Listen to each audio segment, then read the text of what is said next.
What's going on there, emissaries? It's Gores here, giving you guys a deck profile for my Kengen Eldlich deck. I took this to locals and went undefeated. The deck is extremely fun to play. It is one of the most insulated decks I've ever played. It can play through so much. It can play through the entire tier limit board with no issues. The deck is good going second, which is an oddity for most Eldlich builds. So without any further ado, let's get right into the deck. So first off, let's get into the Eldlich package. We have 2 copies of Eldlich the Golden Lord, 1 copy of Cursed Eldland, 3 copies of Scarlet Sanguine, 3 copies of Conquistador, and 2 copies of Hockey Arrow.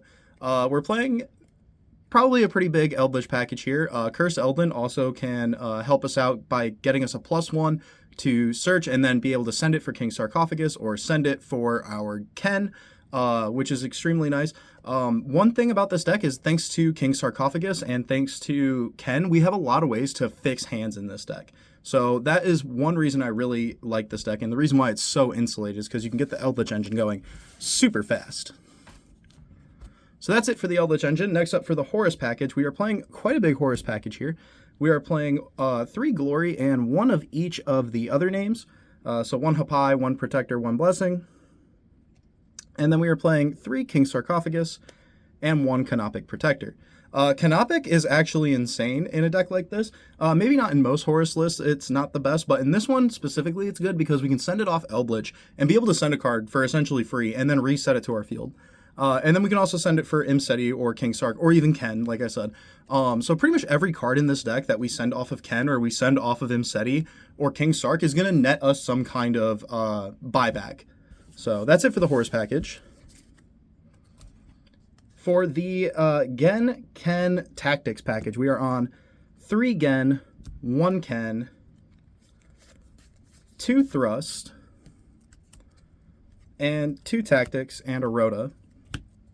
So the reason I really appreciate this engine is one of the main ways that people deal with Little Knight is by going to their battle phase immediately. So if we give them Ken, we can bounce it back at the end of the battle phase. Same thing again, we get to bounce back and then reuse the package later. In addition to that, it just lets us draw 2 and then discard a card. And then if we have our triple tactics thrust or talent, we can take the Ken and then make Little Knight with it. Or if we already have a way to Little Knight, we can just opt to draw 2 and then we just drew 4 in an Eldlich deck, which is never good for anybody. So we are playing a small Dogmatika package in this.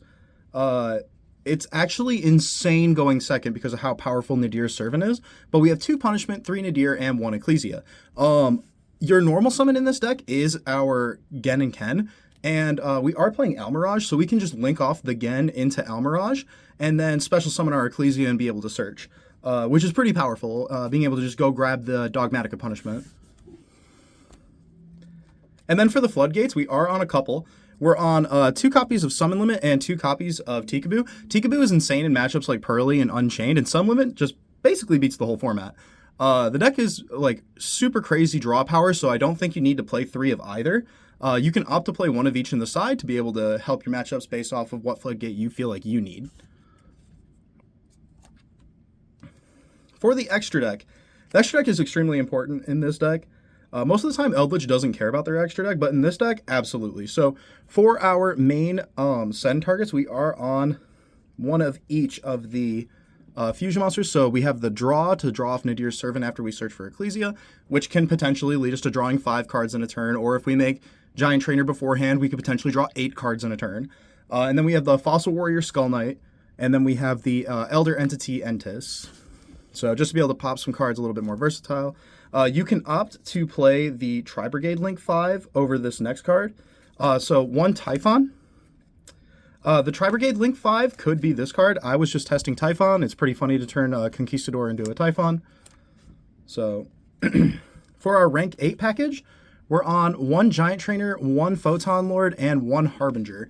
No Zombie Vampire in a deck like this. You really don't need it. Thanks to Ken again making us draw and discard, we really don't need a card like that in this deck. These 3 are just fine, and most of the time we'd rather just sit on the Horus monsters as a form of interaction with our opponent that's really obnoxious to deal with. For our time card, we are playing the 1 Dreadnought. This is kind of a guaranteed time card, as we do play a lot of spells and traps, so maybe Giant Trainer won't hit. In addition to that, we can just make Eldlich and OTK with this card as well. So if you've been playing Eldlich for a while, you know this card is insane. Next up, we have the 1 Divine Arsenal AA Zeus. We do play the Xyz monsters, and we are on thrust, so we can take our opponent's cards, like their Wave King, and then hopefully be able to just swing over their Unchained Link 2, and then overlay into our Sky Thunder. For our links that we are playing, for our Link 1s, we are on 1 Almirage and 1 Link Spider. Link Spider's crazy in the deck. I didn't have it for the locals, and I didn't have my access code with me. I was actually using other cards in the deck, still did really well. But there were multiple instances where if I had the Link Spider, it would have broken the board a lot sooner, because we can link off our Golden Land monsters into Link Spider, and then make Little Knight with it, and be able to banish a card and put our opponent in a very bad position with the Little Knight. Almirage just lets us go normal summon Gen and special summon Ecclesia, so that's pretty important. And then also, if we do have the thrust and we're going second, we can make a Little Knight that banishes their card. Speak of the Devil, and They Shall Appear. Little Knight, this card is so strong, y'all. This card is insane. You have to play it. And then for our Link 3, we are on 1 Unicorn, and we are playing the access code. And for the final card, this is our main deck out to Pearly, is the Underworld Goddess of the Closed World.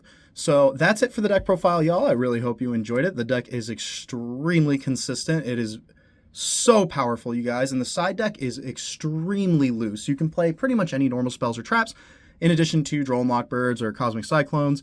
The deck is super fun to play, still tweaking the side for the Remote Duel Regional. Make sure you guys like, comment, and subscribe down below. This is Gores, hopping off.